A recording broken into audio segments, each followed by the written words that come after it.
Welcome to the Leo. Pushpa సినిమాతో ప్రపంచాన్ని షేక్ చేస్తున్నాడు అనుకున్నటువంటి సమయంలో అల్లు అర్జున్ అరెస్ట్ అనేది రెండు తెలుగు రాష్ట్రాల్లోనే కాదు దేశవ్యాప్తంగా కూడా ఒక సంచలనంగా మారింది.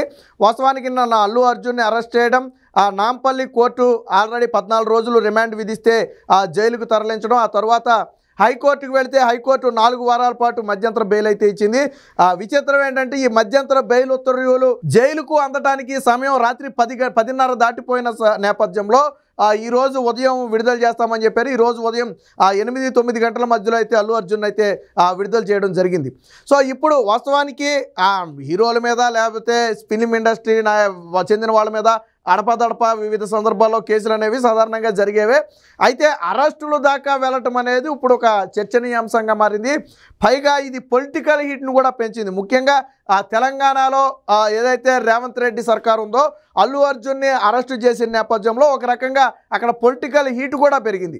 ఇక ఇటు ఆంధ్రాలో కూడా జగన్మోహన్ రెడ్డి బహిరంగంగానే అల్లు అర్జున్కి మద్దతు ప్రకటించడంతో ఆంధ్రాలో కూడా ఒక రకంగా పొలిటికల్ హీట్ అయితే పెరిగింది. ఎందుకంటే పవన్ కళ్యాణ్ ఆల్రెడీ ఇక్కడ డిప్యూటీ చీఫ్ మినిస్టర్గా ఉన్న నేపథ్యంలో. అయితే వాస్తవానికి నిన్న మెగా కుటుంబం అంతా కూడా అల్లు అర్జున్ ఇంటికి అయితే వెళ్ళడం జరిగింది. మెగాస్టార్ చిరంజీవి ఆయన సతీమణితో పాటు అల్లు అరవింద్ ఆల్రెడీ అక్కడే ఉన్నాడు. తర్వాత నిన్న సాయంత్రం పవన్ కళ్యాణ్ కూడా ఈ విజన్ ఏదైతే స్వర్ణాంధ్ర 2047 ప్రోగ్రామ్ ఉందో అది ముగించుకుని పవన్ కళ్యాణ్ గారు కూడా వెళ్ళటం జరిగింది. ఆల్రెడీ నాగబాబు గారు నిన్న మధ్యాహ్నమే వెళ్ళటం జరిగింది. మొత్తానికి మెగా ఫ్యామిలీ అంతా కూడా అక్కడికైతే వెళ్ళటం జరిగింది. ఏది ఏమైనా ఇప్పటి వరకు అంటే వాస్తవానికి అసలు కేసు విషయానికి వస్తే ఈ నెల 4న పుష్ప 2 విడుదల సందర్భంగా థియేటర్ల వద్ద సంధ్యా థియేటర్ వద్ద హైదరాబాద్లోని సంధ్యా థియేటర్ వద్ద అయితే తొక్కిసలాట జరిగింది. అందులో ఒక మహిళ అయితే తొక్కిసలాటలో మృతి చెందడం జరిగింది. మరొక బాలుడు ప్రస్తుతానికి ఆసుపత్రిలో చికిత్స పొందుతున్నటువంటి పరిస్థితి. దీని మీద పోలీసులు అయితే కేసు నమోదు చేసి ఇన్వెస్టిగేట్ చేస్తున్నారు. సరే, కేసు నమోదు అనేది సాధారణంగా ఘటన జరిగింది కాబట్టి ఎక్కడైనా జరిగేదే. బట్ అరెస్టును అయితే ఎవరూ ఊహించలేదు. ఆ కేసులో మహిళ మృతి చెందిన కేసులో సంధ్యా థియేటర్ ఘటన కేసులో అల్లు అర్జున్ని A11గా అయితే పోలీసులు పెట్టడం జరిగింది. ఈ నేపథ్యంలోనే నిన్న ఉదయమే అల్లు అర్జున్ని అరెస్ట్ చేశారు. అయితే బహుశా స్టేషన్ దాకా తీసుకొస్తారేమో అనుకున్నారు కానీ బట్ అది నాన్ బెయిలబుల్ కేసు కావడంతో నాంపల్లి కోర్టులో ప్రవేశపెట్టగానే 14 రోజులు రిమాండ్ విధించింది. ఎప్పుడైతే కోర్టు రిమాండ్ విధించిందో ఒక్కసారిగా ఫిలిం ఇండస్ట్రీతో పాటు రెండు తెలుగు రాష్ట్రాలు కూడా ఒక్కసారిగా ఒక తీవ్ర ఉత్కంఠకు గురయ్యాయని చెప్పొచ్చు. అయితే ఎప్పుడైతే వెంటనే హైకోర్టును ఆశ్రయించడం, హైకోర్టులో నిన్న ఈవినింగ్ వాదనలు వినిపించడంతో 4 వారాల పాటు బెయిల్ అయితే ఇవ్వడం జరిగింది. అంటే ప్రస్తుతానికి తాత్కాలిక ఉపశమనం అయితే జైల్లో ఉండకుండా లభించింది. బట్ ఈ వాదనలు అయిన తర్వాత కాపీ అందటానికైతే లేట్ అయిన నేపథ్యంలో ఈరోజు ఉదయమే అల్లు అర్జున్ అయితే విడుదల చేయడం జరిగింది. ఇటు ఫిలిం ఇండస్ట్రీతో పాటు ఒక రకంగా రాజకీయంగా కూడా అల్లు అర్జున్ అరెస్ట్ అనేది ఒక తీవ్ర ఉత్కంఠనైతే రేకెత్తించింది. ఇటు ఆంధ్రాతో పాటు తెలంగాణ పాలిటిక్స్లో కూడా ఒక రకమైనటువంటి హీట్ని పెంచిందని చెప్పొచ్చు. అయితే ఇదే సమయంలో తెలంగాణ ముఖ్యమంత్రి రేవంత్ రెడ్డి కూడా వేరొక కార్యక్రమంలో పాల్గొన్న సందర్భంలో అడిగిన ప్రశ్నలకైతే ఆయన కూడా స్పందించడం జరిగింది. అంటే ఘటన జరిగి ఒక మహిళ మృతి చెందింది, మరొకరు ఆసుపత్రిలో ఉన్నారు. చట్టం ఎవరికైనా చట్టమే కదా. వాస్తవానికి అల్లు అర్జున్ కొద్దిగా వరుసగా చుట్టం కూడా అవుతారని చెప్పి నిన్న రేవంత్ రెడ్డి చెప్పడం జరిగింది. అల్లు అర్జున్ సతీమణి ఏదో వరుసకు కొంచెం చుట్టం అవుతారు. సో ఆ రకంగా అల్లు అర్జున్ కూడా మాకు చుట్టమే, కానీ చుట్టమే, చట్టం చట్టమే. ఆ రోజు అల్లు అర్జున్ కన్నా బయటకు వచ్చి అభివాదం చేయకుండా ఉండుంటే ఇంత ఘటన వచ్చేది కాదు. కారులో వెళ్ళిపోయి సినిమా చూసి వెళ్ళినా ఇబ్బంది ఉండేది కాదు. లేదా తను ఓన్గా వేరొక థియేటర్లో వేయించుకుని కానీ ఇంటికాడ వేయించుకుని చూసినా ఇబ్బంది ఉండేది కాదు. బట్ ముందస్తు సమాచారం లేకుండా థియేటర్కి రావడంతో పాటు కారు టాప్ పైకి వెళ్ళి అభివాదం చేయడంతో ఒక్కసారిగా ఈ తొక్కిసలాట అయితే జరిగిందని చెప్పి నిన్న రేవంత్ రెడ్డి అయితే జరగడం జరిగింది. ఇదే ఘటన వేరొకళ్ళు చేస్తే ఖచ్చితంగా, వేరొకళ్ళ వల్ల జరిగితే ఖచ్చితంగా కేసు నమోదు చేయాలి కదా. అదే ఇక్కడ అల్లు అర్జున్ మీద కూడా చేసింది. ఇందులో ఎటువంటి కక్షలు లేవో, లేకపోతే ఎటువంటి ఇది రాజకీయం ఇది కూడా లేదని చెప్పి నిన్న రేవంత్ రెడ్డి కూడా చెప్పడం జరిగింది. సో రేవంత్ రెడ్డి మాటల పట్ల కూడా ఒక రకంగా తెలంగాణలో నిన్న హీట్ అయితే పెరిగింది. ఇటు మరో పక్క బీఆర్ఎస్ అల్లు అర్జున్కి ఆల్రెడీ సపోర్ట్ తీసుకున్నటువంటి పరిస్థితి.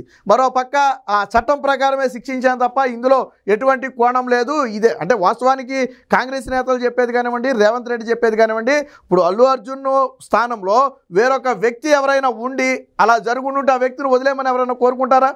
కోరుకోరు. బట్ ఇక్కడ అల్లు అర్జున్ అవ్వటం, ఫిల్మ్ ఇండస్ట్రీకి సంబంధించిన వ్యక్తి కావటం, ఫ్యాన్ ఫాలోయింగ్ ఉండటంతో ఆ వ్యక్తిని వదిలేయాలనుకుంటున్నారు. బట్ పోయిన ప్రాణం గురించి ఎవరు పట్టించుకోవడం లేదు, ఆ కుటుంబం అనాథ అవటం గురించి ఎవరు పట్టించుకోవడం లేదని చెప్పి కాంగ్రెస్ నేతలు అయితే బలంగా వాదిస్తున్నారు. అయితే అల్లు అర్జున్ తప్పేమీ లేదు, ఈ కేసును మేము వెనక్కి తీసుకుంటామని చెప్పి ఆ మృతురాలి భర్త కూడా చెప్పినట్టుగా అయితే కొన్ని కథనాలు అయితే వచ్చాయి. ఏది ఏమైనా ఫిలిం ఇండస్ట్రీలో అగ్రస్థానంలో వెలుగొందుతున్నటువంటి హీరో అరెస్ట్ అనేది ఒక రకంగా తీవ్ర చర్చకైతే దారితీసింది. దేశవ్యాప్తంగా కూడా అల్లు అర్జున్ అరెస్ట్ అనేది ఒక రకంగా ఉత్కంఠ పరిణామాలకైతే దారితీసిందని చెప్పొచ్చు. దీనికి సంబంధించిన వార్త అయితే వచ్చింది. ఇక్కడ నిన్న నాంపల్లి కోర్టుకు వెళ్ళి వస్తున్న సమయంలో అయితే మనం ఇక్కడ చూడొచ్చు. అక్కడ 14 రోజుల రిమాండ్ విధించినప్పుడు బయటకు వస్తూ అభిమానులకైతే అల్లు అర్జున్ అభిమానం చేశాడు. వాస్తవానికి ఈరోజు ఉదయమే అల్లు అర్జున్ అయితే పోలీసులు విడుదల చేయడం జరిగింది. సో దీనికి సంబంధించి మరి అదే కింది కోర్టులోనే దీనికి సంబంధించి రెగ్యులర్ బెయిల్కి సంబంధించి పిటిషన్ వేసుకోవాలని కూడా నిన్న హైకోర్టు అయితే సూచించింది.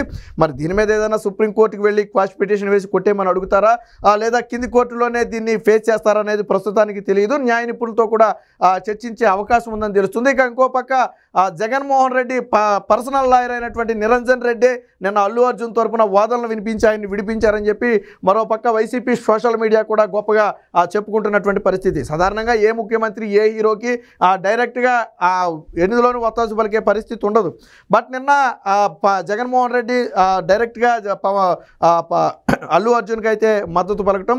అయితే వాస్తవానికి నిన్న స్వర్ణాంధ్ర విజన్ 2047 ఈ కార్యక్రమంలో ఉన్న సమయంలో ఈ అల్లు అర్జున్ అరెస్ట్ ఘటన చంద్రబాబు గారికి పర్సనల్ వాళ్ళ ద్వారా అయితే తెలియటం జరిగింది. వెంటనే చంద్రబాబు గారు ఆ విషయం పవన్ కళ్యాణ్కి చెప్పడం, ఒకసారిగా వాళ్ళిద్దరూ షాక్కు గురవటం, ఆ విజువల్స్ను కూడా నిన్న సోషల్ మీడియాలో చూడొచ్చు. అంటే వాస్తవానికి అప్పటి వరకు వాళ్ళు బిజీగా ఉండటం వల్ల ఈ ఇష్యూ గురించి అంత తెలిసి ఉండకపోవచ్చు. బట్ ఎప్పుడైతే ఇలాగ అరెస్టు జరిగిందంట అని విషయం తెలిసిందో వెంటనే పవన్ కళ్యాణ్తో పాటు చంద్రబాబు గారు కూడా షాక్కి అయితే గురవడం జరిగింది. నిన్న సాయంత్రం అల్లు అరవింద్కి చంద్రబాబు గారు ఫోన్ చేసి అడిగి తెలుసుకున్నట్టుగా తెలిసింది. అధైర్యపడొద్దు, ఏం జరగదని చెప్పి కూడా చంద్రబాబు గారు ఒక భరోసా ఇచ్చినట్టు అయితే తెలుస్తుంది. ఆల్రెడీ పవన్ కళ్యాణ్ అల్లు అర్జున్ ఇంటికి నిన్న సాయంత్రమే చేరుకుని మాట్లాడటం కూడా జరిగింది.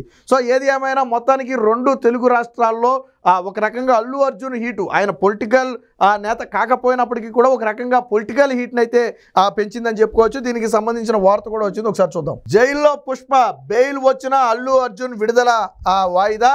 సంధ్యా థియేటర్ తొక్కులాట ఘటనలో అరెస్టు, 14 రోజులు రిమాండ్ విధించిన న్యాయస్థానం. చెంచులగూడ జైలుకు హైకోర్టుకి వెళ్ళిన నటుడు 4 వారాల పాటు మధ్యంతర బెయిల్ మంజూరు. సకాలంలో జైలుకు చేరని బెయిల్ ఉత్తర్వులు. వాస్తవానికి ఈ వాదనలు నిన్న సాయంత్రం జరిగాయి. కోర్టులో జరిగిన వెంటనే అవి పెట్టడం కుదరదు, కొంచెం ప్రాసెస్ అయితే పడుతుంది, ఆన్లైన్లో పెట్టడానికి కొద్దిగా టైం అయితే పడుతుంది. రాత్రి 10:30 దాటితే జైలు నుంచి ఎవరిని కూడా విడుదల చేయరా, మన్నాడే విడుదల చేయడం జరుగుతుంది, అది ఎవరైనా కావచ్చు. సో ఈ నేపథ్యంలోనే అల్లు అర్జున్ విడుదలైతే నిన్న సాయంత్రం వాయిదా పడినట్టుగా తెలుస్తుంది. రాత్రి 11 గంటల తర్వాత పత్రాల అప్లోడు, నేటి ఉదయం విడుదల చేస్తామన్న అధికారులు. అల్లు అర్జున్ అరెస్టుతో దేశవ్యాప్తంగా సంచలనం. మహిళ మృతికి కారణం అల్లు అర్జునే, రిమాండ్ రిపోర్టు, ఆయన తప్పు లేదు, కేసును వెనక్కి తీసుకుంటామన్న మృతురాలి భర్త. సో నిన్న కోర్టుకు సమర్పించినటువంటి ఈ రిమాండ్ రిపోర్ట్లో చాలా స్పష్టంగా అల్లు అర్జున్ ముందస్తు సమాచారం లేకుండా రావడంతో పాటు క్యాబిన్ పైకి వచ్చి ప్రజలకు అభివాదం చేయటంతోనే ఒక రకంగా తోపిసలాట అనేది జరిగింది. వాస్తవానికి ఆయన కారులో లోనకెళ్ళిపోయి బయటకు వచ్చి ఉంటే ఎటువంటి ఇబ్బంది ఉండేది కాదు. సో ఈ ఘటనకు పూర్తి బాధ్యత ఆయనదేనని చెప్పి నిన్న రిమాండ్ రిపోర్ట్లు అయితే పోలీసులు అయితే రాయడం జరిగింది. సో రిమాండ్ రిపోర్ట్ పరిశీలించిన తర్వాతే న్యాయస్థానం అల్లు అర్జున్కి అయితే జైలు శిక్ష కూడా విధించడం జరిగింది. వెంటనే మధ్యంతర ఉత్తర్వులు అయితే హైకోర్టు అయితే ఇవ్వడం జరిగింది. ఇది నిన్న కోర్టు నుంచి బయటకు వస్తున్నటువంటి సమయంలో అల్లు అర్జున్ అభివాదం. దీనికి సంబంధించిన మరొక వార్త కూడా వచ్చింది, ఒకసారి చూద్దాం. సో ఇది కూడా దానికి సంబంధించిందే. జైల్లోనే అల్లు అర్జున్, హైదరాబాదు సంధ్యా థియేటర్ ఘటనలో A11గా కేసు నమోదు. ఉదయం అరెస్టు, 14 రోజులు రిమాండ్ విధించిన నాంపల్లి కోర్టు. చెంచులగూడ జైలుకు తరలింపు. సాయంత్రం మధ్యంతర బెయిల్ ఇచ్చిన తెలంగాణ హైకోర్టు. నేడు విడుదల చేస్తామన్న అధికారులు. గాంధీ ఆసుపత్రిలో వైద్య పరీక్షల అనంతరం బయటకు వస్తున్నటువంటి అల్లు అర్జున్ ఎప్పుడైతే 14 రోజుల రిమాండ్ విధించారో వెంటనే అల్లు అర్జున్ని గాంధీ ఆసుపత్రిలో మెడికల్ టెస్టులకు తీసుకెళ్లి అక్కడి నుంచి చెంచులగూడ జైలుకి అయితే తరలించడం జరిగింది. సో ఆ తర్వాత హైకోర్టులో వాదనలు అయితే వినిపించడం జరిగింది. నిన్న రేవంత్ రెడ్డి కూడా మాట్లాడుతూ చట్టం తన పని తాను చేసుకుంటూ వెళ్ళిపోతుంది, ఇందులో ఎవరికి ప్రత్యేక మినహాయింపులు, మా ప్రభుత్వంలో ప్రత్యేక మినహాయింపులు ఉండవు, వాళ్ళు స్టార్ అనో లేకపోతే లేని వాళ్ళనో ఉన్నవాళ్ళనో చనిపోయిన వ్యక్తికి అన్యాయం చేసే పరిస్థితి అయితే ఉండబోదని చెప్పి నిన్న చెప్పడం జరిగింది. తెలంగాణలో కూడా ఒక రకంగా కొంతమంది అల్లు అర్జున్ని సపోర్ట్ చేస్తుంటే మరికొంతమంది గవర్నమెంట్ నిర్ణయాన్ని సపోర్ట్ చేస్తున్నటువంటి పరిస్థితి. పోయిన ప్రాణాన్ని ఎవరు పట్టించుకోరా, చట్టం ఎవరికైనా చట్టమే కదా అని కాంగ్రెస్ పార్టీ. సో అల్లు అర్జున్ ప్రమేయం లేకుండా ఎలా అరెస్టు చేస్తారని చెప్పి ఇటు అభిమానులతో పాటు బీఆర్ఎస్ పార్టీ కూడా వాదోపవాదాలు అయితే జరుగుతుంది. ఏది ఏమైనా మొత్తంగా నిన్న అల్లు అర్జున్ అరెస్ట్ అనేది 2 తెలుగు రాష్ట్రాలతో పాటు దేశవ్యాప్తంగా కూడా ఒక సంచలన విషయంగా మారిందని చెప్పుకోవచ్చు. ఎవరు ఊహించని పరిణామం ఇది. ఎందుకంటే ఆ కేసుల వరకు ఓకే, అది కోర్టుల్లో తేలితే లాంగ్ టర్మ్ నడిస్తే అవన్నీ అందరికీ తెలిసిన విషయమే. బట్ ఒక్కసారిగా ఈ అరెస్టు అనేది ఏదైతే జరిగిందో ఇది ఒక తీవ్ర ఉత్కంఠ పరిణామానికి అయితే దారితీసింది. ఒక రకంగా అల్లు అర్జున్ ఫ్యాన్స్ కూడా తీవ్ర ఉద్రేకంతో ఊగిపోవటం, సోషల్ మీడియాలో కూడా ప్రభుత్వానికి కాంగ్రెస్ పార్టీకి వ్యతిరేకంగా తీవ్రమైనటువంటి పోస్టులు పెట్టడం, అలాగే బయట కూడా భారీ స్థాయిలో నిరసనలు ఏర్పాటు చేయడం, ఇవన్నీ కూడా నిన్న జరిగాయి. ఏది ఏమైనా మొత్తానికి అల్లు అర్జున్కి బెయిల్ రావడంతో ఒక రకంగా కొంత శాంతించినప్పటికీ కూడా ఈ ఇష్యూ ఇప్పటితో సద్దుమణుగుతుందా అంటే మరికొంతకాలం తెలంగాణలో ఇది పొలిటికల్ హీట్ని పెంచుతుందనటంలో ఎటువంటి సందేహం లేదు.